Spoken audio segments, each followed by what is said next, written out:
Hey there, welcome to Charger Games. My name is Raja and this is the third episode of how to create Android games with Unity.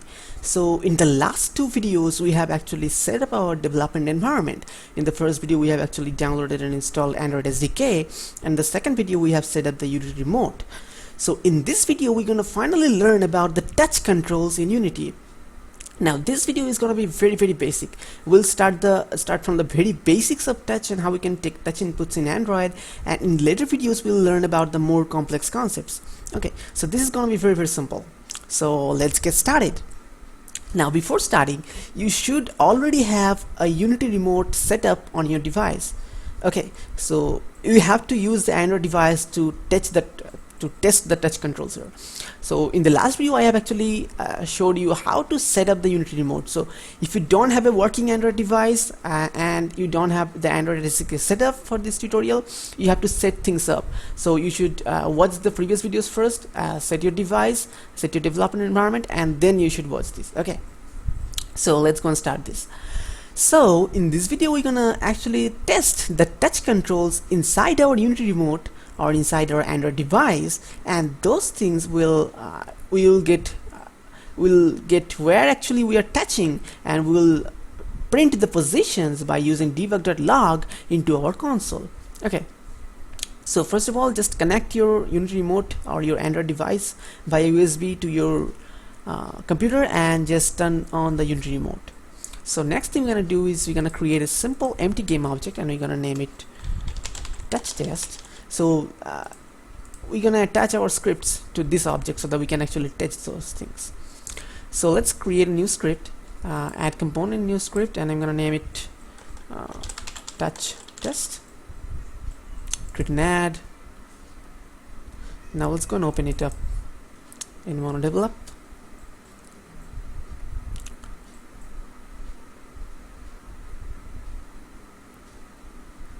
Okay, it's opening. Okay, here we are.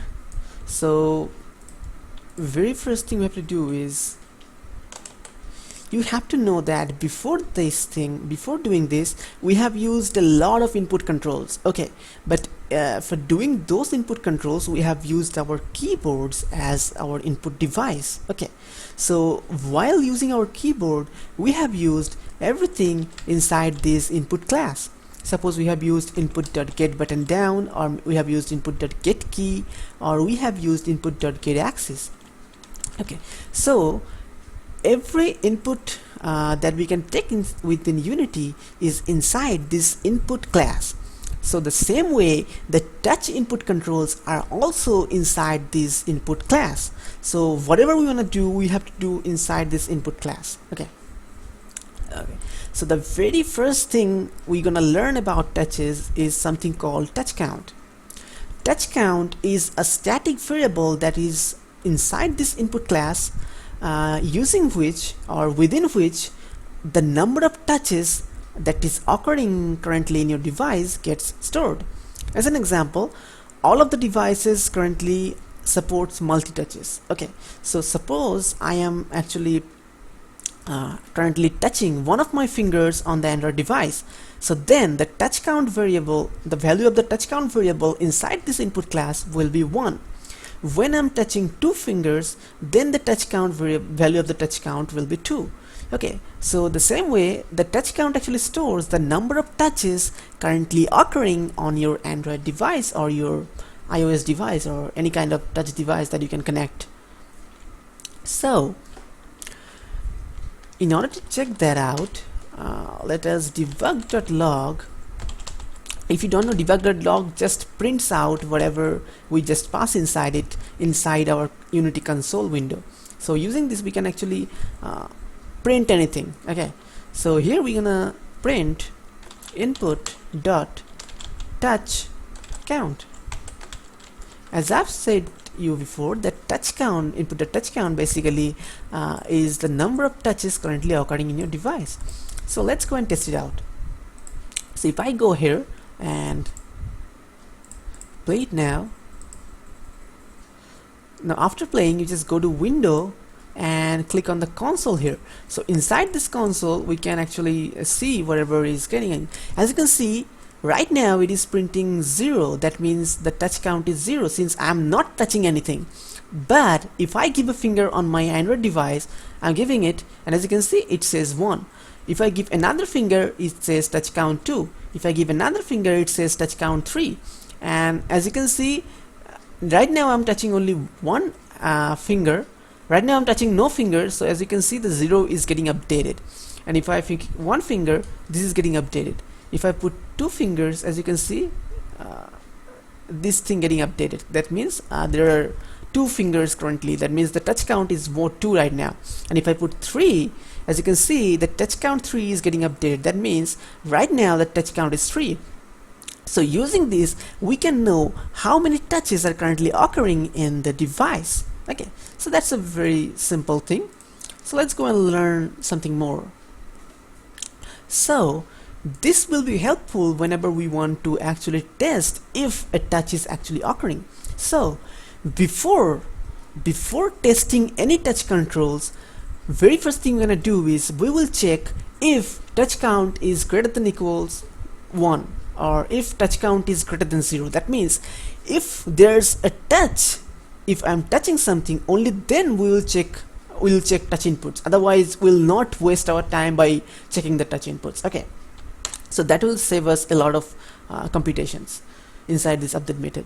So first of all, we'll tell if input dot touch count greater than 0, that means that there is actually something touching. If it is 0, that means nothing is touching. Okay, so if it is greater than 0, only then we will test touch controls. Okay, so the next thing we're gonna learn is we're gonna learn about something called an array of touches. Okay, so inside Unity there's a specific structure or specific data structure called touch. This touch structure stores all kind of touches that occur in our device. Okay, so when a touch occurs, it is actually type of those touch structure, and it is getting stored inside an array called touches. Okay, so touch is a data structure that stores all kind of touches, and this touches data structure actually stores all kind of touches that is occurring in your device.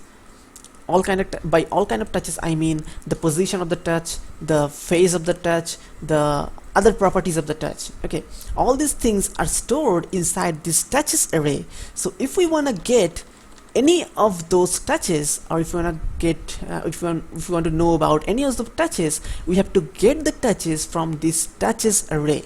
Okay, so an easy way to get that is by using a function called input.getTouch. So input.getTouch gives us access to any of the touches by using that an index number. So as you can see here, that inside that we have to pass an index number. If we pass 0 here, 0 means the first element of that touches array. Okay, so input.getTouch 0 will return us the properties of the very first touch that is occurring in our device.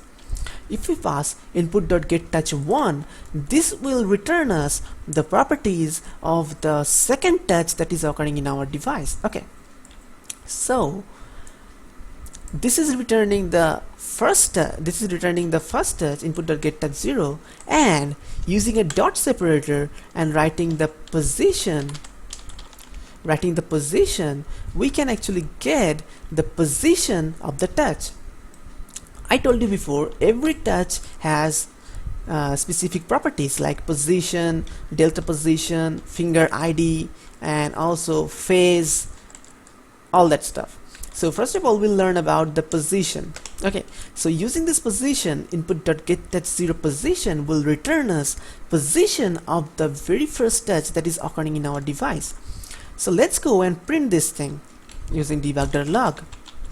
Debug.log input.getTouch0.position. So what this will do is this will take the very first touch that is in 0 index, and it will take the position of that, and it will print that in our console so that we can see that. So let's go and test that out. Now here I'm gonna press play, and again I'm gonna go to window and press on console so that we can take out the console. Now if I just go ahead and just touch here, if I touch here, as you can see, it just prints the position of the touch. Okay, it prints 82.9. This is the X component of the X position of the touch, and this is the Y position of the touch. If I touch in any other place, as you can see, it prints a different thing. Now if I if I touch my device with a finger and then I put another finger, it's not gonna just print both of those things. It's only gonna print the very first touch. Okay, because we have told it here that we want only the very first touch, nothing else. Okay, so that is why it will always print the very first touch that is occurring. Okay, hope you got this. So next thing we're gonna do is we want to learn how we can get to know about all the touches that is occurring. In this way we will learn about only one touch, but there's another way by which you can figure out all the other touches, all the touches that are currently occurring in your device, and we can get all the positions of that at one time. Okay, so in order to do that, we're going to use a for each loop. For each is a very simple loop. If you don't know, just check out some of the Unity official tutorials. For each loop just iterates through each thing, iterates through each element of an array or collection, and then prints or returns us those values, or we can store those values inside some instances. As an example, here we want to store the touches, so that is why we are creating a touch variable. Okay, so this touch variable is of type touch. Okay, so this is an instance of this touch structure, because we want to store touches, so that is why we're creating instances of those touch structure. Okay, so touch in input dot touches. So that basically means, I told you before that this touch is actually, as you can see, an array of touch variables or touch structures. This touch stores array of touch structures. So for every touch inside this touches array, we want to store that touch inside this touch variable, and then we can do whatever we want with that. So here we will debug.log, the position of that touch. So what this will do is this will iterate through all the touches that are currently occurring in our device, and it will take the position and then print that out. So first time it will take the 0 position touch, then it will store that inside this touch variable, and it will print the position. It will do the same thing for all the touches, and when the touches have been finished, it will no longer print. So let's go and check that out. So okay, I haven't actually stopped this thing. Okay, so let's play and bring the console here. So if I touch here, as you can see, there's only one touch currently, so it is printing only one. If I go and put all my fingers, all the touches are currently getting printed. If I use more fingers, more touches are getting printed. Actually, you guys can see this, but since this is too fast, you don't have any idea what is occurring here. So if you take a look at here, as you can see that all the touches are in different positions. This touch is here, 285, 232, and this touch is 393, 140. This is here, this is here. So that basically means all of these are different fingers that are actually touching the device. That is why their positions are different. So in this way we can actually print all the touches that are occurring. Now if I'm teaching you how to print, that doesn't mean that you can't do anything else. I'm showing you actually the simplest way to know about the touches. In later videos we'll do a lot more things with those touches. Okay, so now you know how to get those touch inputs and do anything you want with them. Okay, so I think I want to teach one more thing in this video, and that is the touch phases. Okay, the touch phases are quite interesting things. A phase of the touch actually determines the phase of the touch. I don't know how to put that. A phase of the touch actually determines if the touch has just begun, or it has ended, or it has cancelled, or it has actually currently occurring. Okay, so the state of the touch determines the phase of the touch determines the state of the touch. Okay, so using the phase we can see if the touch has just began. That means whenever we first time touch the screen. If the touch has ended, that means we have lifted our finger from the screen or our device. Or the phase is moved, that means we are actually moving our finger. So using the touch phases we can actually figure out all those things. So let's go and check that out. Let's try to see what is happening.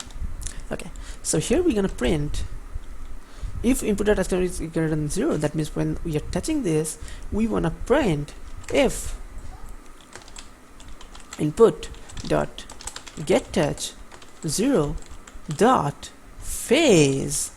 That means the phase of the touch equals to touch phase dot began. That basically means that the touch has just began, or the very first time we are touching the device, the phase is began phase. Okay, so here we're gonna print touch begins or touch began or whatever. Okay, so the same way we're gonna just copy and paste it below. So here we're gonna say if the touch phase equals moved, that means whenever we are moving the finger, and we're gonna print moved. The same way here we will see it's just ended, we will say touch ended. Okay, so using these things, whenever the touch begins, it will print out the touch has began. Whenever we are moving the finger, that is the touch phase is moved, it will print touch moved. And whenever the touch phase has ended, that is we have actually lifted our finger from the screen, it will print touch ended. So let's go and test it out. It's very interesting. So again I'm gonna play it, and I'm gonna put the console here, or bring the console here. So as you can see, when I first time just put my finger here, you can see that it has touch began and it is said touch moved, because it is impossible to put your finger without moving. Okay, so that is why it is saying moving, but I'm not actually moving my finger. Now if I lift my device, lift my finger, you can see that touch ended. Okay, so very first time if I put my finger, it says clear that. Very first time I put my finger, it says touch began, and I lifted it at once, so that is why it says touch ended, and there was nothing moving, so that is why no movement. Okay, so clear that. Now this time I'm going to move my finger. Okay, so as you can see, I'm touching the finger, so it says touch began and touch moved, and now moving the finger. So as you can see, the move is getting updated and the began is not getting updated. I'm moving my finger all over the screen of my Android device, so that is why you can see the move has been ended. Now I'm gonna lift my finger, and you will see that touch ended phase will be get printed. So 3, 2, 1, lift my finger, and you can see the touch ended phase has started. So this is the way how we can know the various properties of touches.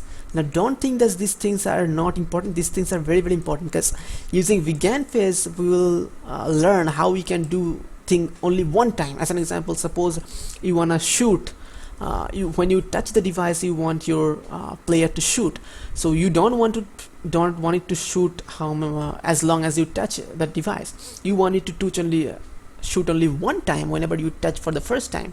So then you will check if the touch phase began, that is the first time you have touched the device, then it will shoot. Or using the moved, you can actually move your player or whatever thing throughout the screen. We will learn how to do all those things in later videos. We'll learn the applications of these things. This video was quite introductory, but I think you guys will find it quite informative. And if you really like this video, please hit the like button and make sure to subscribe to my channel to get all those videos. I'm uploading new videos every day, and if you like this video, or hated this video, just write a comment and tell me what you feel about this video, if you liked it or hated it. So thank you very much for watching this video, and I hope you guys enjoyed this tutorial. Thanks a lot for watching and have a great day. Thanks.